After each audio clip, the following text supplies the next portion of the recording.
generous supporters. It is now my pleasure to introduce today's speaker.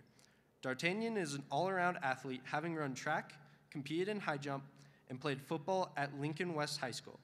He is a two-time Senate Wrestling League champion and also set an Ohio State record as a high school powerlifter, deadlifting 585 pounds.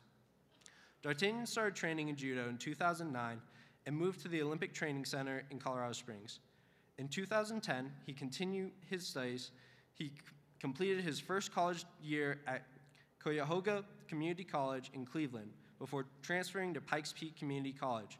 Ultimately, he wants to become a social worker. Ladies and gentlemen, it is an honor to present to you Dartanyon Crockett.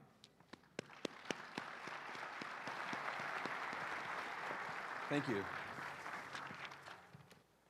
Thank you so much for that wonderful introduction. I am absolutely honored to be here in front of all you speaking. And before I get started, I'm going to actually share a video. It's called Carry On. It gives a bit of a background of sort of where I started and how I got to where I am today.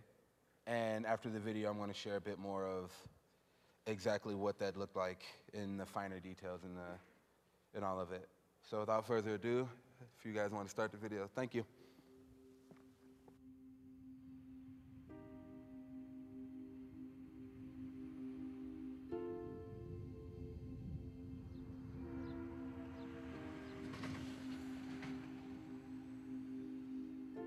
I'm Tom Rinaldi in Cleveland, Ohio, to tell you a story that started nearly 4 years ago. It's a story I thought was over after we initially broadcast it back in the summer of 2009. I was partially right. For me, it was over. But for the woman who produced it, Lisa Fenn, and the two young men we profiled, Leroy Sutton and Dartanyon Crockett, the story was just beginning, of three people who entered each other's lives and never left. In our job, we're always on the lookout for stories that are inspiring in nature. For people who have overcome something. Just looking at the two of them, you knew they overcame something.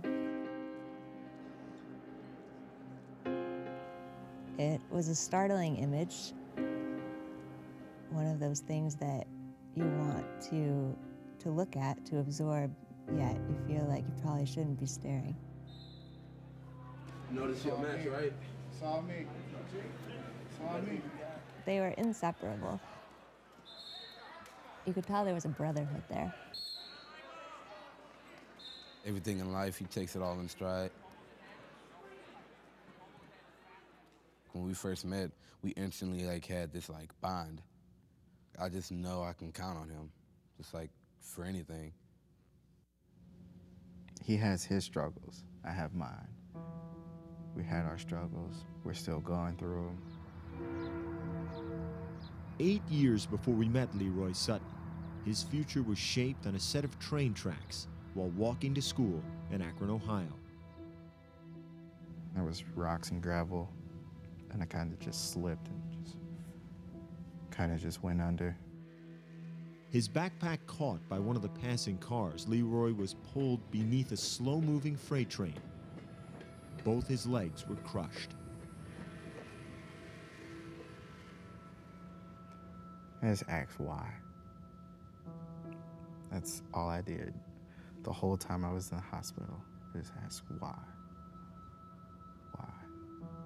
When I tried to go to sleep, I'd end up hearing the sound of a train, and it just woke me back up. By the time we met Leroy in Cleveland, he'd already been living as a double amputee for 8 years. The day we went to film at Leroy's house and watched how he gets up the stairs to his grandmother's house and how he lifts that wheelchair over his head.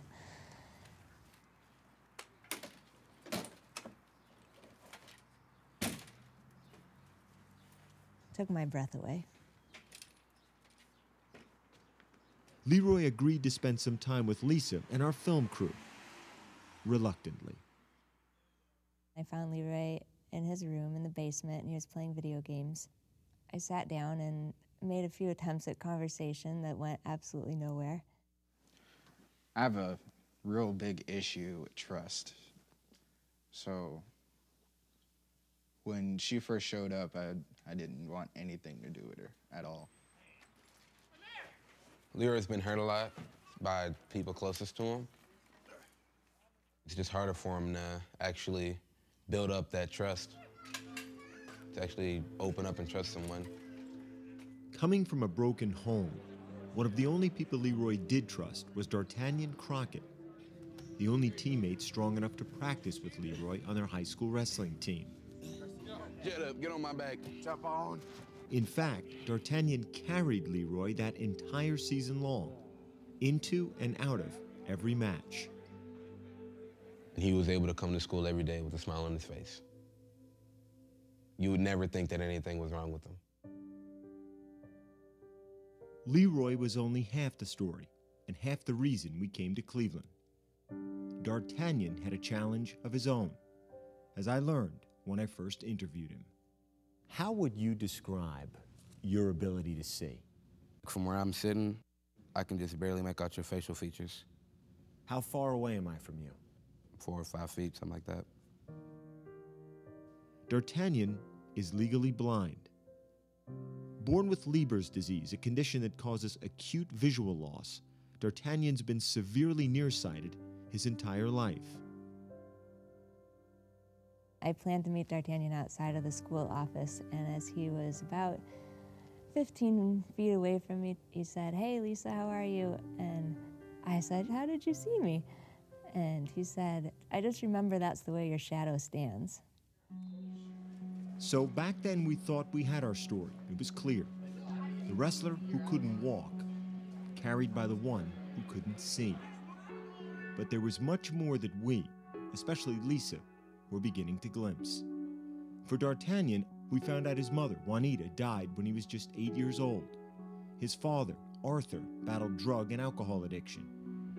And for much of Dartanyon's youth, we learned he had no permanent place to call home. There have been times that I'd have to just scavenge the house for food because we have so little. I've moved about 5 or 6 times within the past 3 years. In some cases because we didn't have the money. Dartanyon found his stability and his strength on the wrestling mat. When I started, it gave me structure, gave me responsibility. It gave me a family, gave me brothers that I didn't get a chance to grow up with because we were separated when my mother had passed.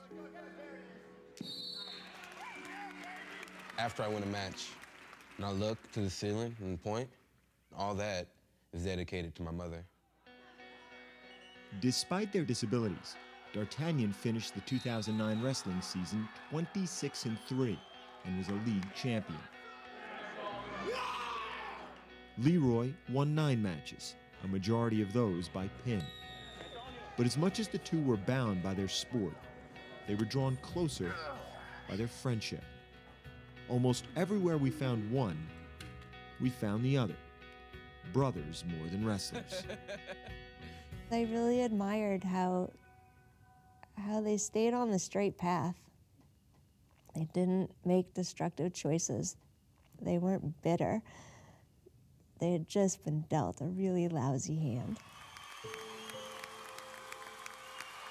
I present to you Lincoln West High School class of 2009 graduates. As that school year closed, both had earned his diploma from a high school with a graduation rate under 50%. Both of them just seemed like they had come the farthest of anyone standing on that stage to get that diploma. Good job, man. What did I think that the future would be? I honestly had no idea. Had no idea where I would end up. Thought my future would just be get a job at either GameStop, Walmart. Coming from where I come from, there's not really too much of a future in that neighborhood. After they crossed this stage, Dartanyon and Leroy essentially walked away from structure and into uncertainty. Wrestling was over, school was done, our cameras were gone. One thing they did know was their story would be broadcast across the country that summer, and it was, in August 2009. For Outside the Lines, Tom Rinaldi reports on one such friendship.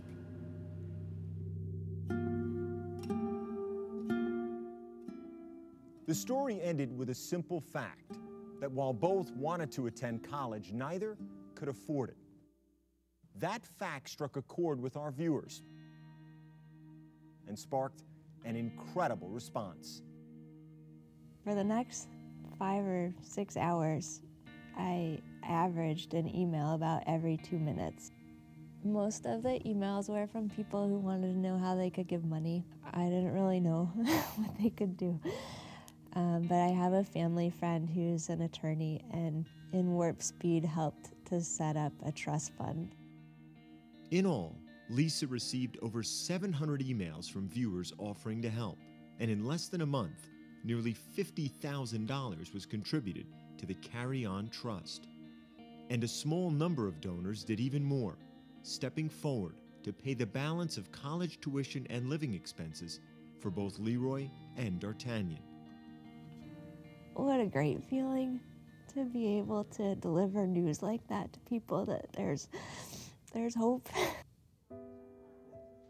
The possibility of college was closer, but still far from reach. Simply put, Dartanyon and Leroy had no idea or help how to move beyond the only world they'd ever known, inner city Cleveland. That's when Lisa stepped in and became the living difference. In short, she did everything, from collecting their transcripts to helping them apply to college to managing their finances. The TV story was over. In the next year, Lisa would leave her producing job altogether, but in Dartanyon and Leroy's life, she was just beginning. She had a tremendous amount of responsibility that she put on herself as she took on this role, and the incredible needs that they had.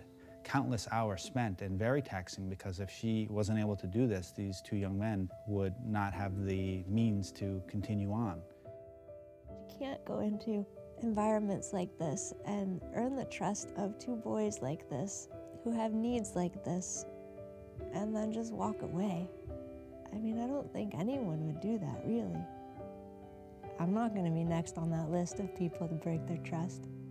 She cared enough to stay and help us out through something that was as critical as this. We just formed a bond, and she just really wanted to help, really wanted to see us succeed. She thought that we struggled enough. All right. Dartanyon, what's your name? Leroy. With Lisa's help, another opportunity emerged. Leroy and Dartanyon were invited to visit the United States Olympic Training Center in Colorado. The trip changed Dartanyon's life. In February 2010, he moved to Colorado full-time in the hopes of becoming a U.S. Paralympian in a new sport, Judo. When I first got out here, pretty much just had just the basic room, the bed, desk, you know, pretty much just the bare essentials. But for me, it was the best thing I've ever had. Leroy's focus shifted to becoming a full-time college student, far from the Ohio winter. I ended up going to Collins College in Phoenix, Arizona to study video game design. Keep up the good work. Thank you. Leroy is on track to earn his bachelor's degree this August, but it hasn't been easy. Right around the time that Leroy was going off to college, he told us that his girlfriend was pregnant and he was going to be a father. And I thought, it's over. On December 20th, 2010, Alani Sutton was born. He was determined to be the father that he didn't have. That's my goal, like, not to be one of those dads to just, like, get up and disappear. That she would never have to live through anything that I lived through. This is the story of how Winnie the Pooh and his friends and What I've learned from Leroy is you can never ever count him out. He was hit by a train. He was hit by a train. And he got up. What more do you need to know?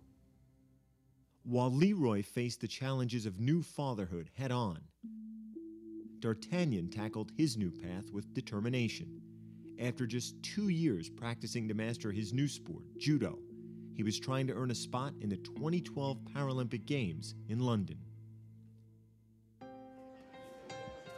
To get there, he'd have to win his weight division at the national trials.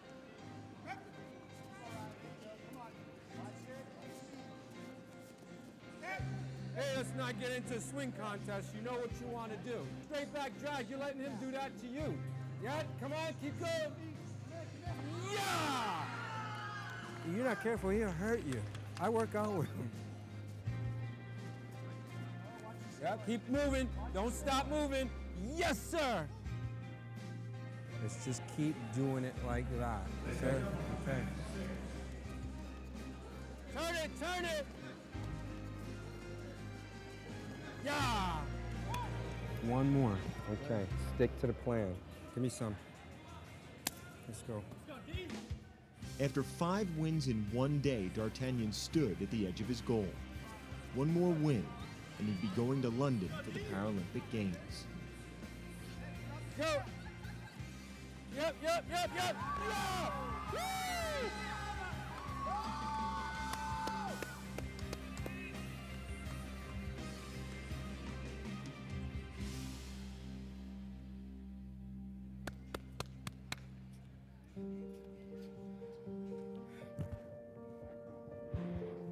Congratulations.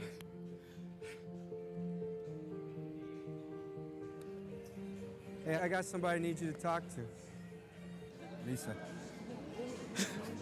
Hey, Lisa. I'm going to London. I'm going to London.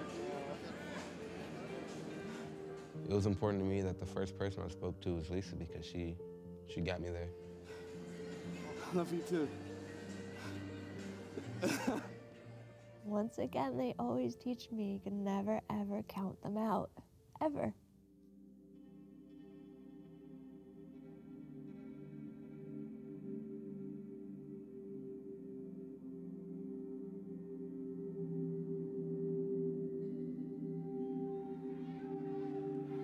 All throughout high school, I supported him. I stayed by the mats, and it's like, now he's going to the Paralympics, and it's like, I want to be there for that. I want to be there to support him, like old times.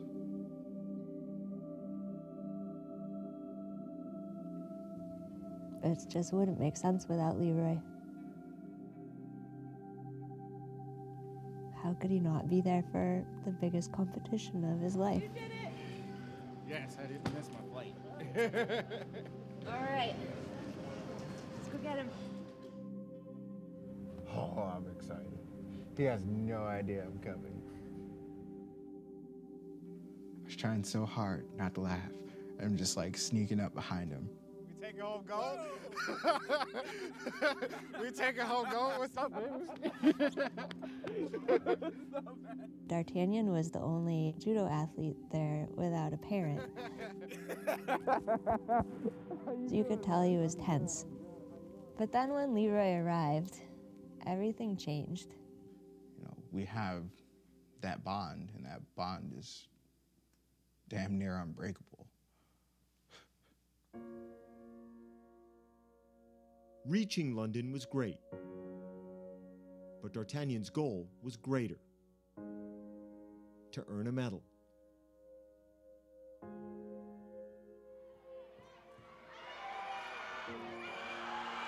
Let's go!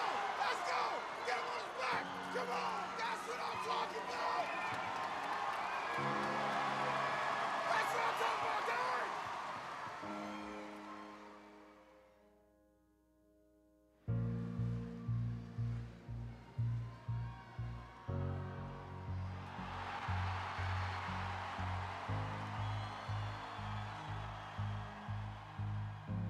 A loss to Samuel Ingram of Great Britain was tough, but not final. Dartanyon still had the chance to earn bronze if he could win his next 2 matches. That's what I'm talking about there!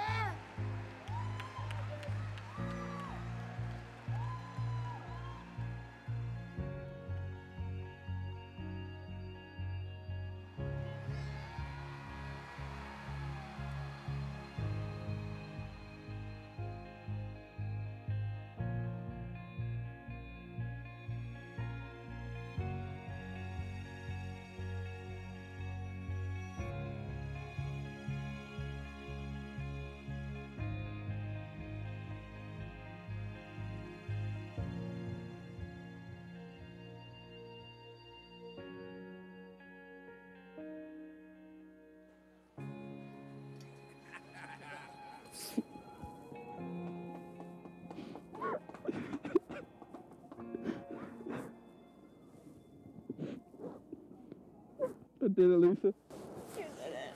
You did everything. I'm so proud of you. I'm so proud of you. You were amazing. Absolutely amazing.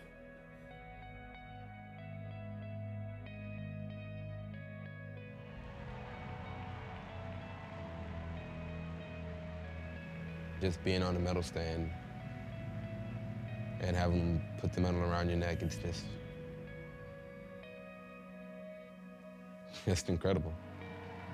This is Dartanyon, the dude that I met in high school and wrestled with and created this bond and became brothers with. He just bronzed. We've formed a special family through this process. I can't really imagine life without them. She is the largest support that I've ever had. She took an inner city kid and made him into a Paralympic champion. She's like another mother. Me and Dartanyon were brothers. We're brothers. And she just created the family. Like she was the missing piece to the family.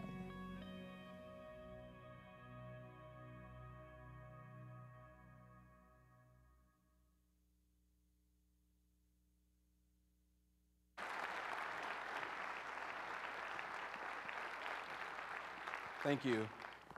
You know, I've seen that video, I don't know how many times, so many times, but always in the back, I always get a little choked up.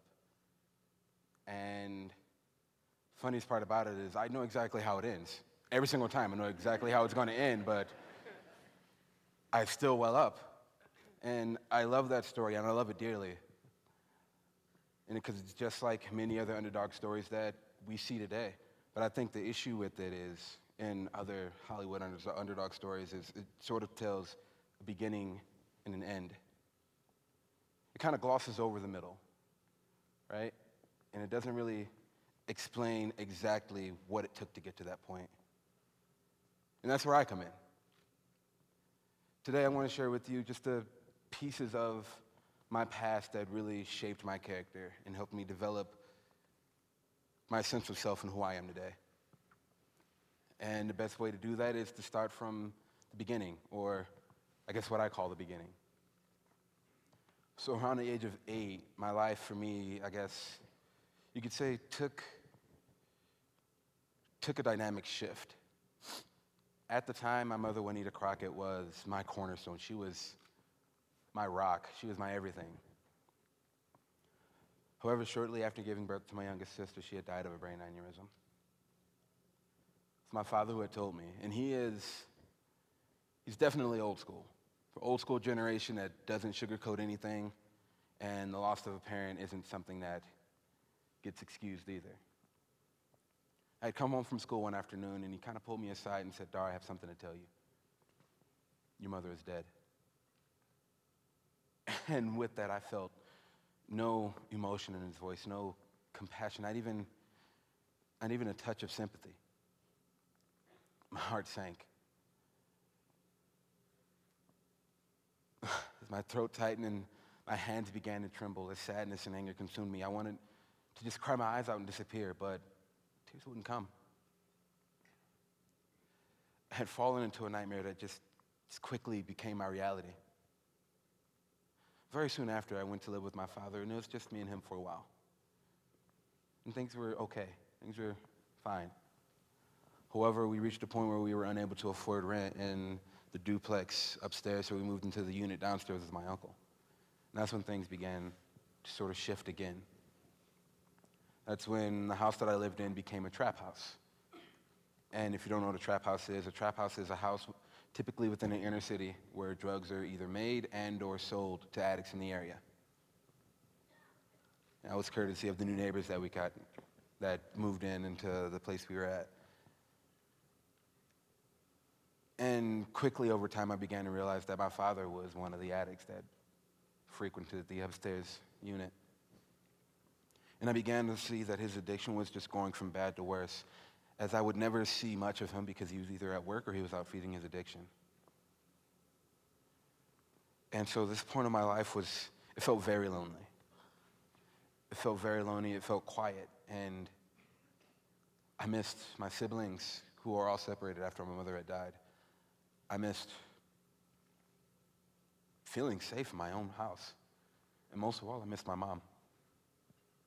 But after a while, I became numb, I guess, to it all.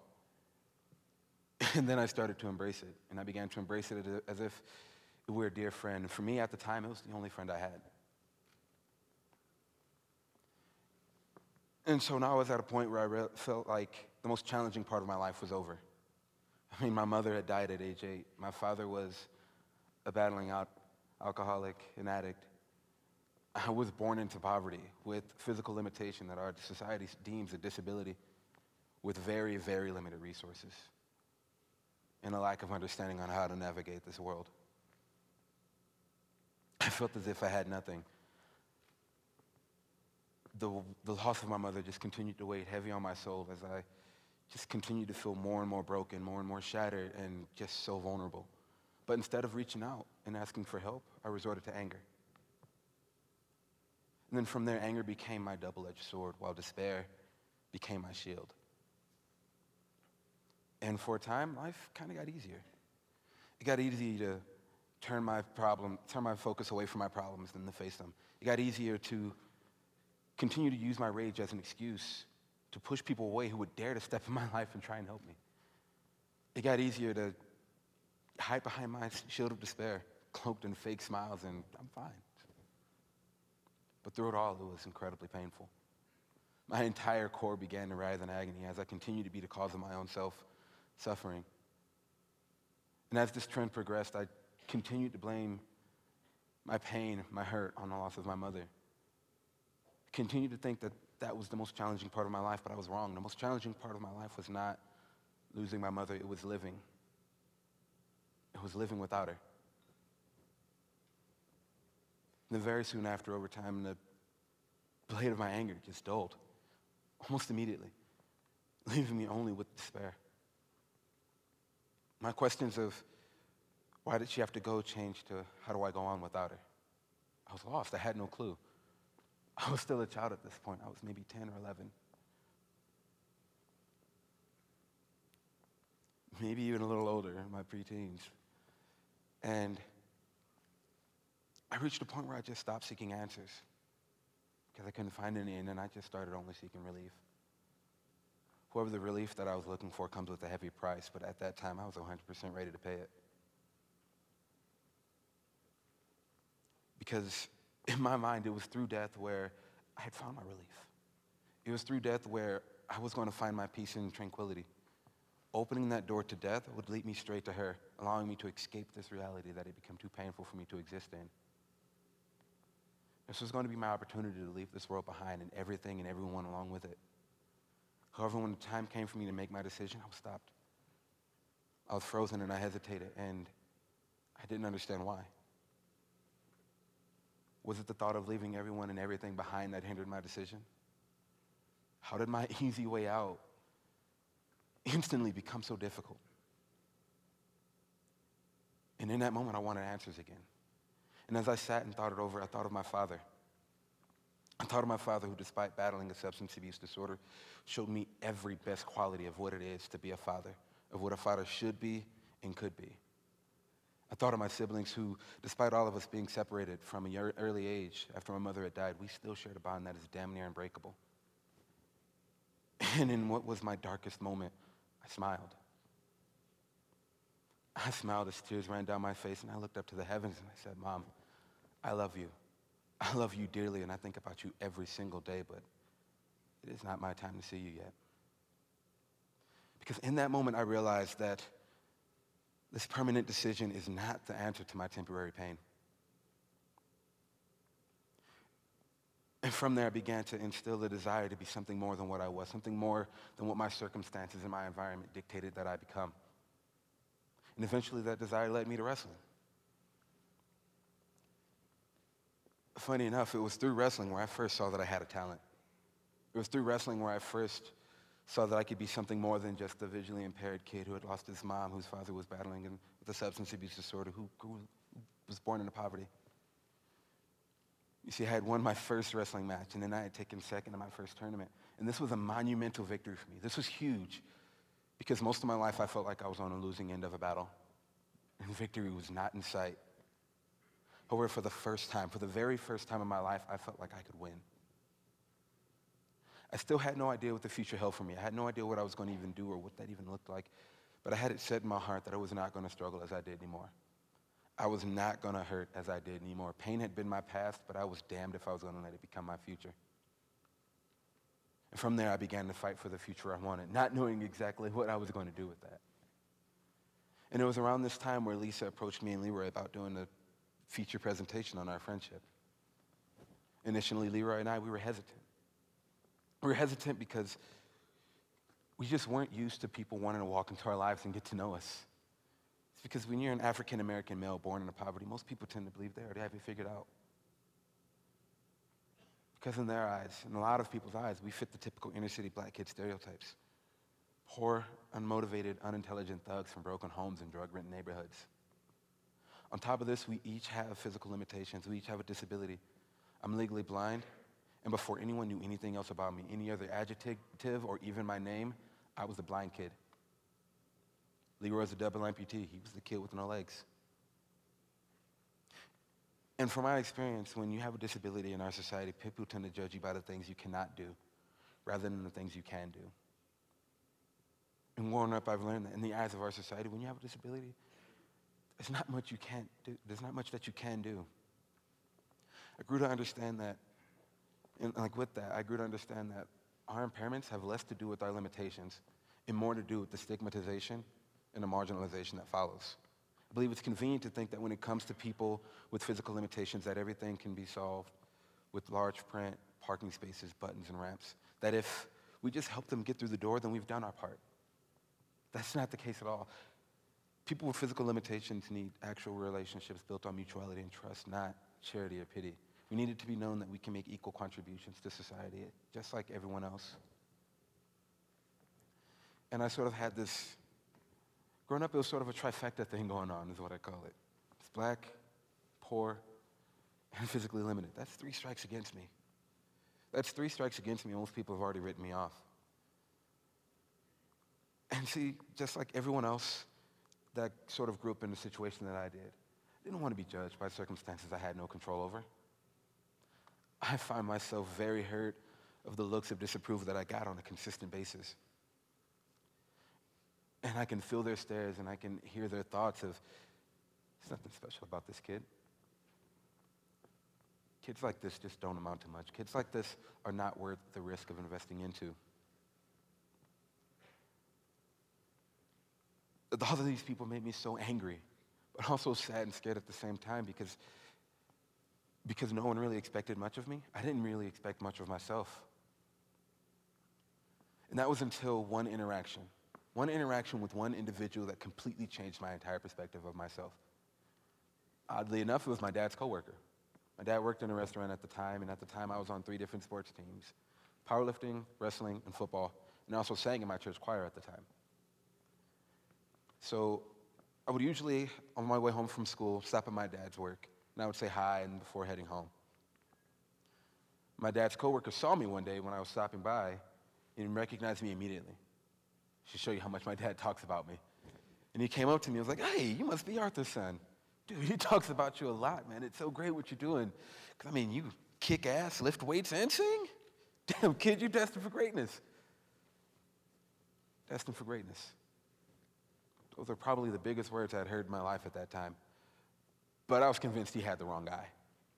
It just wasn't me. And I'm like, dude, no, you're foolish. Get out of here. No, it's not me. And it's because nothing in my life had told me or taught me or alluded to the fact that I was destined for greatness. You see, I wasn't born with immeasurable strength or courage. I wasn't even born with the will or desire to believe in myself despite all odds. I was actually born with quite the opposite. I was born into poverty, to extreme poverty with very limited resources and a very, very severe lack of understanding of the world. Not to mention the physical limitation. But in time, I began to sit with those words, and I began repeating them to myself as I started to accept them. To the point where I was writing them on everything, from notebooks to binders to folders. On any sheet of paper that was in front of me, I would write destined for greatness. And then I realized that maybe his words were a lesson that was designed to teach me something that I didn't know was possible. You see, I can be great. Even though I was not born with those necessary qualities of greatness, my well of potential ran deep. And from that point, I decided that I was going to chase greatness, not knowing exactly what that looked like. I was going to chase it, but I was also going to chase it with the understanding, knowing that I couldn't do it alone. And it was not going to be an easy journey. That's kind of where Lisa came in. She, in many ways, became the living difference. And over time, it's because during the first process of the filming documentary, I sort of shared the details of my home life with Lisa cautiously, kind of testing what she could handle and if she actually cared. And to my surprise, and Leroy's as well, she actually did. And she showed us in so many different ways, but the most important way was the time and love she committed to us, her research and her knowledge and her resources that she just easily gave to us without asking for nothing in return. And I eventually, over time, began to understand that being born into poverty was more disabling than my vision. See, I was born with the necessary skills to survive each day, and I learned those over time. But what I lacked were necessary skills to become a self-sufficient adult in our society. And believing myself alone was not enough to get me there. And as I said, Lisa came in and she walked along just about every step of the way, from budgeting to banking, even to applying for disability services. And even though we've come such a long way, the road to get here was not an easy one, nor was it comfortable at all times. It was a very tough road with many hardships. And I realized that, again, like so many others that were in my situation, everything in my life taught me how to endure problems, but there was nothing in my life that taught me how to solve them. And in order to progress forward, I needed to unlearn those mindsets if I wanted to progress forward anywhere. And I also realized that Lisa is someone who, she was special from the start. This is a story I like to share just to give an understanding of like what she really meant to me and what she really meant to Leroy. So I was applying for my first year of college at Cuyahoga Community College. And as I was filling out the application form, I got to the point where it asked for an emergency contact. I didn't know exactly who to put because many people in my family can't hold on to a phone for more than 2 weeks. But then I thought about it and I realized, I have a new connection, new resource, if you will. And her name is Lisa Finn. And so I put her name down on the paper. But right under it asked me what my relationship was to Lisa Finn. And I had no idea what to put. Again, I was in another situation where I was at a crossroads. Like, what do I put? Do I put friend? ESPN lady? Sugar mama? No, that's not. None of those were right. And as I sat with it and I thought it over more, I realized that this woman had just walked out of nowhere into me and Leroy's lives and saw what we were going through and saw what we were struggling with and what we were carrying, and said, that's enough of that. I want to do whatever I can to get these guys on some sort of even footing. And that's when I realized that Lisa is our guardian angel. And that is exactly what I put on that form. And Lisa is someone who, despite seeing my circumstances and where I came from, it's not something that she cared for. She saw me for my potential and for what I was capable of. And as a result, my potential grew and my desire to succeed grew. And then moving out to the Olympic Training Center was another place where I could grow and sort of foster my potential. There, no one saw me for my disability. They only saw me for my abilities and what I was capable of. I trained alongside Olympians as well as Paralympians under Olympic coaches, none of whom have treated me any differently. My coach, Ed Liddy, the bald black guy who you guys saw in the documentary, he took a huge chance on me. He took a huge chance on me, allowing me to come to the Olympic Training Center in 2010 with absolutely almost no knowledge of judo. Initially, it was the hopes to qualify for the 2016 Rio Paralympic Games, because at the time, 2012 seemed pretty impossible. It's because any athlete in any Olympic or Paralympic sport has typically started at an early age. I, on the other hand, knew nothing about the sport of judo until the age of 18. So it was an enormous risk for my coach, a former Olympian himself and a medalist. But like Lisa, he chose to look past my circumstances and not my potential. And as a result, my desire to succeed continued to grow, and I became a world-class athlete. And when people like Ed and Lisa decided to start expecting good things from me, I decided that they deserved more than just good things from me. This was going to be my opportunity to shock them, as well as shock the world. As I went through my career feeling sort of reminiscent and like kind of reliving my past, I realized I spent so much of my youth feeling forgotten by the world. But in so many moments, I stood on top of it. And that was because of a result of the love and stability that seeped through the knotted cracks of my past. That's why I was able to reach my true potential and really move through a tough development stage. And to give you an idea of like what that really looked like, what that growth actually looked like, my middle school counselor files described me as slow and unmotivated. My middle school gym report said that I lost my balance a lot. And I fell down a bunch of gym class and I would forever be uncoordinated. So I think that becoming a world-class athlete offers me a last laugh there. After 2012, I went on to become the 2014 world champion, which was something that has not been done for Americans in almost 11 years at the time. I'm now studying social work because I learned that social work is the catalyst in which I can use all my skills, all my knowledge, and all my resources, and my experience to help those who have struggled in situations as I did. One thing that I've learned is that sometimes the difference between making it and not making it in this life is having at least one person who believes in you despite what your circumstances are. And I want to be that person for others.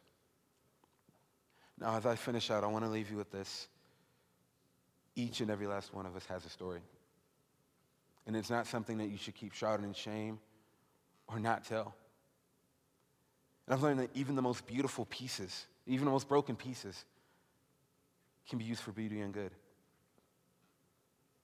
No one is defined by their social economic status or their physical limitations or their net worth.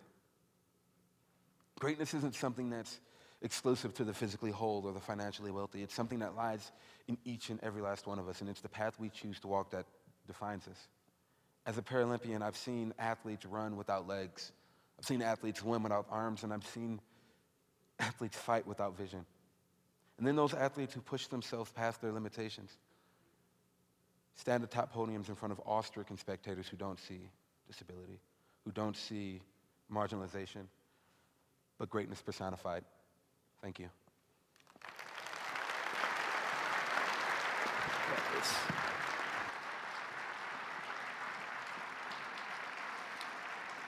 Mr. Crockett, thank you for your message. Unfortunately, due to time restraints, we do not have time for questions. Thank you again on behalf of our 2019 NCLS participants, the Cadet Wing, and the faculty and staff of the Air Force Academy. We would like to present you with a small token of our appreciation.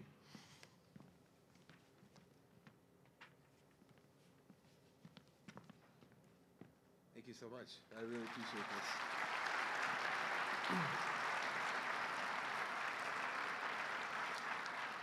Once again, we extend our thanks to our flagship supporter, the Class of 73, the Association of Graduates, the USAFA Endowment, and all others who, through their generosity, make NCLS possible. We would love your feedback on how you thought this year's NCLS. Please take a few minutes to fill out the survey, which can be accessed by app. This concludes our session. Thank you.